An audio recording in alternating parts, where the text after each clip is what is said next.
नमस्कार दोस्तों मेरा नाम प्रीतम सिंह है। स्वागत है आपका हमारे चैनल में।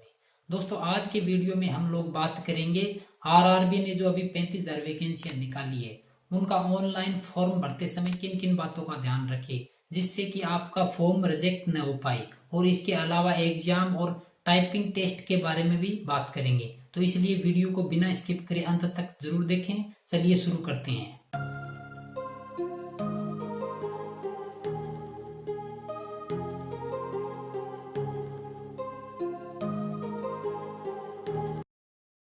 दोस्तों सबसे पहले बात करते हैं एग्जाम की प्रक्रिया के बारे में। दोस्तों मैं आपको बताना चाहूंगा कि आरआरबी ने एग्जाम की प्रक्रिया को 2 स्टेज में रखा है और दोनों की दोनों स्टेज कंप्यूटर बेस्ड टेस्ट होगी, यानी आपको दोनों स्टेज में कंप्यूटर पे एग्जाम देना पड़ेगा।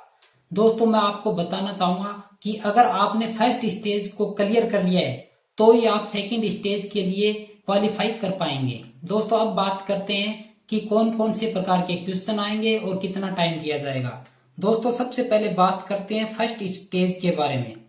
दोस्तों फर्स्ट स्टेज में आपको 90 मिनट दी जाएगी, यानी आपको 1.5 घंटे का टाइम दिया जाएगा और उसमें 40 क्वेश्चन आएंगे जनरल अवेयरनेस के, और मैथमेटिक्स के 30 क्वेश्चन आएंगे, रीजनिंग के यहाँ पे 30 क्वेश्चन आएंगे।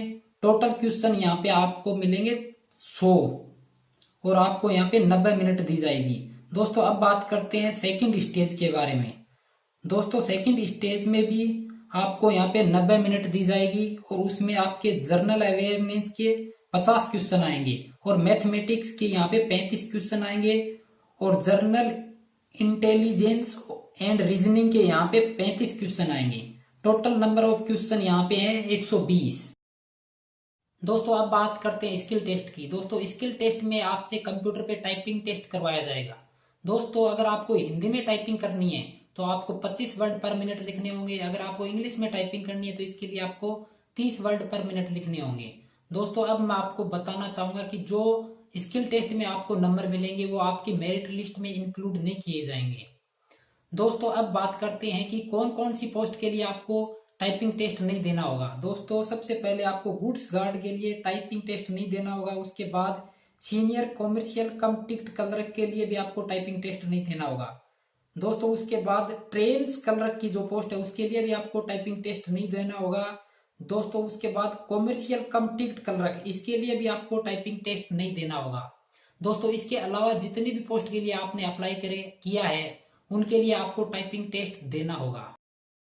दोस्तों अब बात करते हैं उन फैक्टर्स के बारे में जिनके कारण आपका फॉर्म निरस्त हो सकता है। दोस्तों सबसे पहले तो मैं आपको बताना चाहूंगा कि अगर आपने इनवैलिड फोटो अपलोड की है तो आपका फॉर्म निरस्त हो सकता है। दोस्तों इनवैलिड फोटो कौन सी? दोस्तों अगर आपने सेल्फी पोस्ट की है, अगर आपने ग्रुप फोटो अपलोड की है, दोस्तों अगर आपने black and white photo upload की है, दोस्तों इसके अलावा अगर आपने जिस फोटो में गॉगल्स पहन रखे हो वो फोटो अपलोड की है तो आपके वो फोटो इनवैलिड है, इसके कारण आपका फॉर्म निरस्त हो सकता है।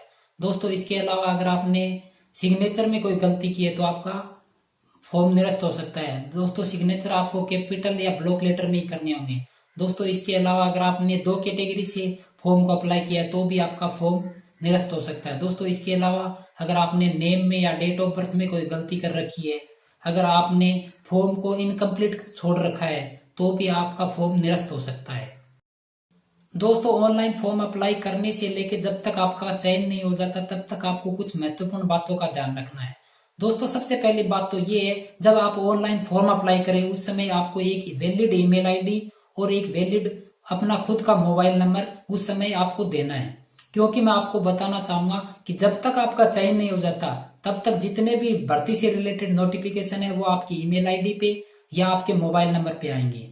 दोस्तों मैं आपको बताना चाहूंगा कि बाई चांस आपका फॉर्म रिजेक्ट हो जाता है तो उसका भी नोटिफिकेशन आपकी ईमेल आईडी पे आएगा, परंतु दोस्तों उसके लिए आपको कुछ समय दिया जाएगा। उस तय समय में अगर आपने रीअप्लाई कर दिया रिजेक्टेड फीस के साथ तो आपका फॉर्म रिजेक्ट होने से बच सकता है। दोस्तों इसके अलावा अन्य नोटिफिकेशन भी आपकी मेल आईडी पे आएंगे। दोस्तों इसलिए मैं आपको कहना चाहूंगा कि आपको एक वैलिड ईमेल आईडी और एक valid mobile number online form apply करते समय देना चाहिए। दोस्तों आज की सूचना आपको कैसी लगी? अगर आज की सूचना आपको अच्छी लगी हो तो इस वीडियो को लाइक जरूर कर दे, हमारे चैनल को भी सब्सक्राइब कर ले दोस्तों आपका बहुत बहुत धन्यवाद।